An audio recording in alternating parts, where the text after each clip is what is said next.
All right. Yeah. So my first question is, in your own words, can you please define soul-based entrepreneurship? What is your understanding of it?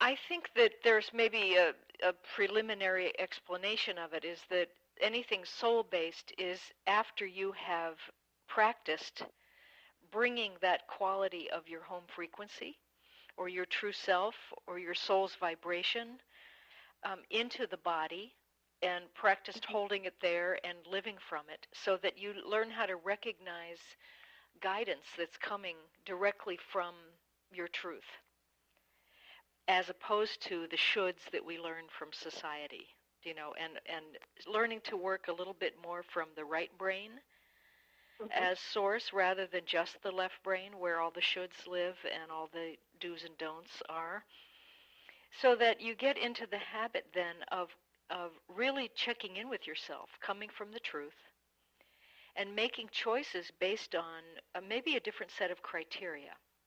In other words, instead of what makes me the most money or gives me more fame, it might be what allows me to stay in my home frequency, what allows me to create situations that are win-win-win for everyone.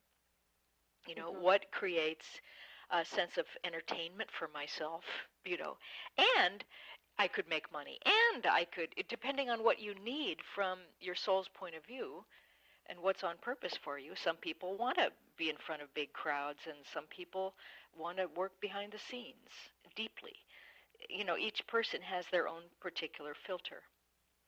So soul-based anything is coming from that sense of just rightness.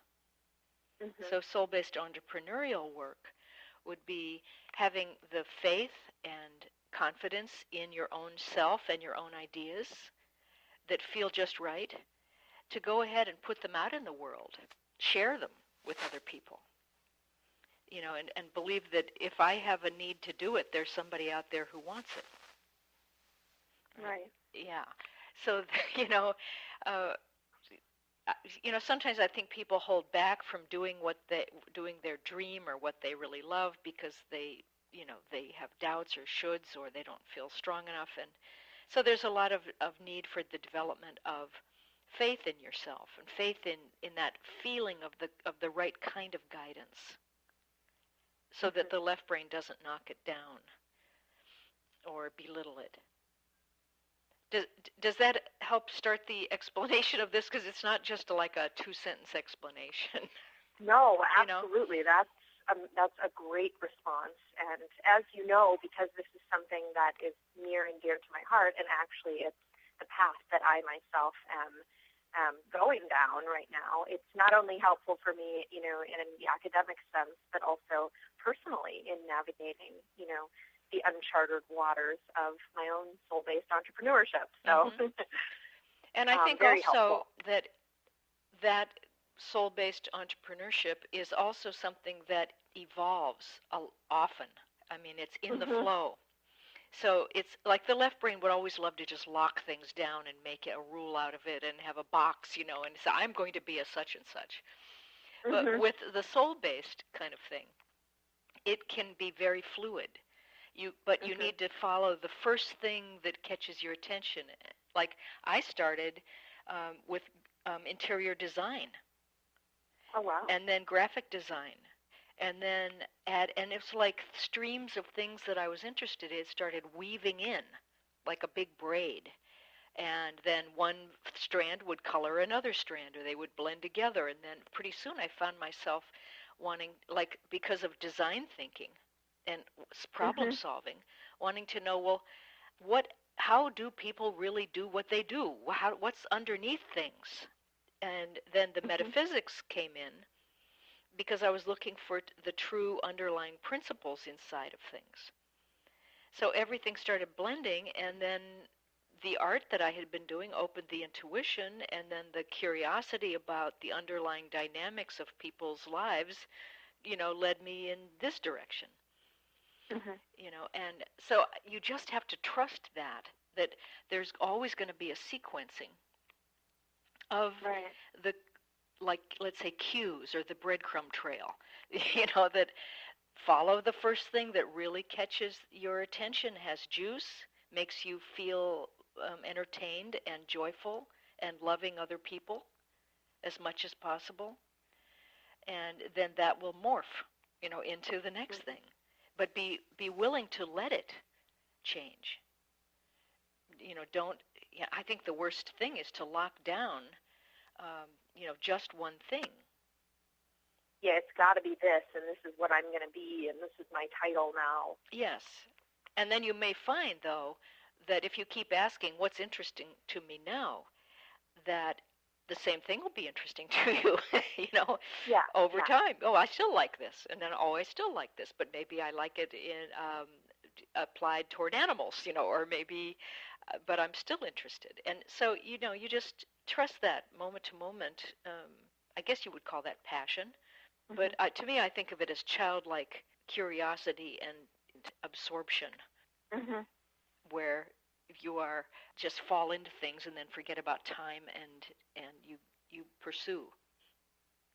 You mentioned passion, and that actually brings us into my next question, because in my own research, well, as you know, there's not a ton of research on soul-based entrepreneurship, so one of the things that I've come across in the world of academia is passion.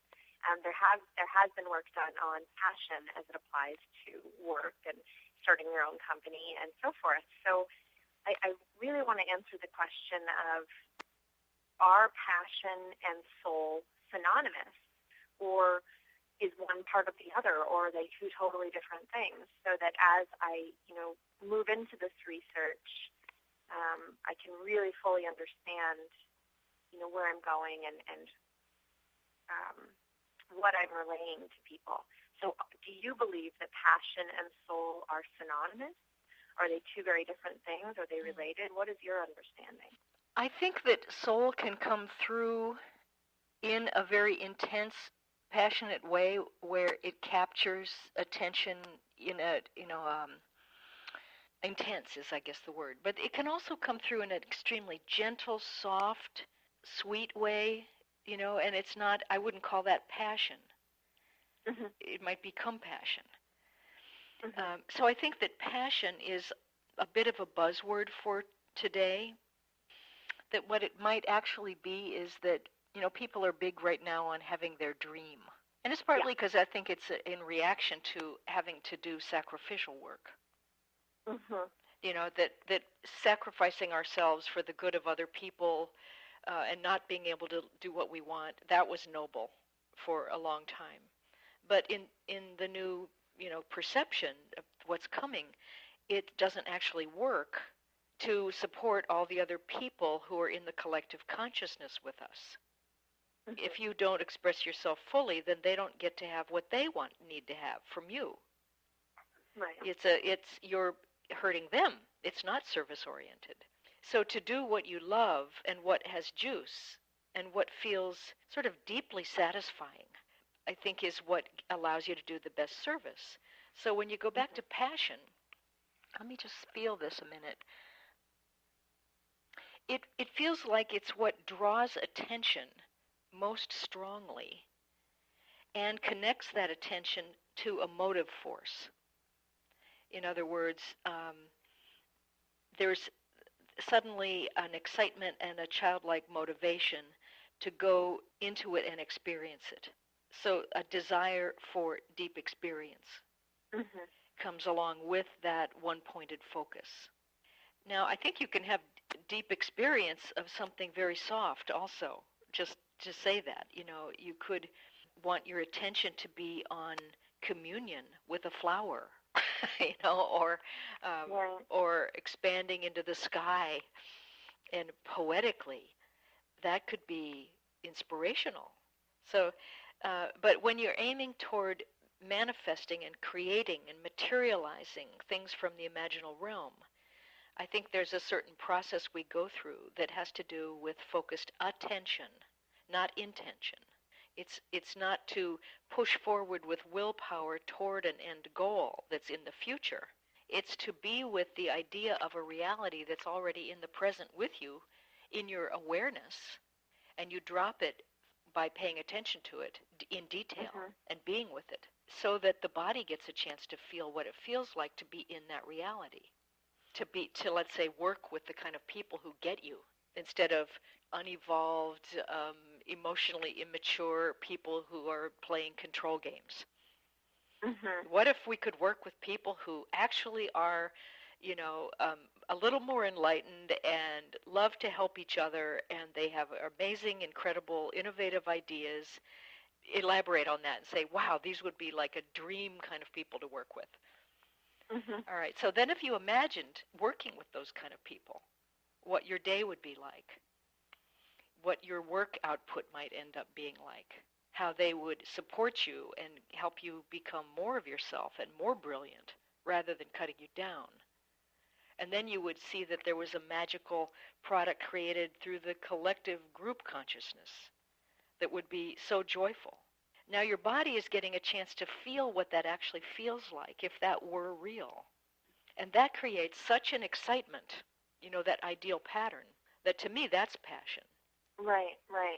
But it's not through force, you see. It's not through willpower. It's through just simply being with a reality and imagining it in detail and then dropping it into the sensory realm so the body can feel what it would be like. And as soon as you can feel that it could be so, the body can create it. In other words, the people who are like that can suddenly show up in your field and be with you, and they want what you want. That's what draws you together. But if you don't hold that imagination as possible, and you keep it out of the present moment, they can't show up. Do you see what I mean? Right. Yeah.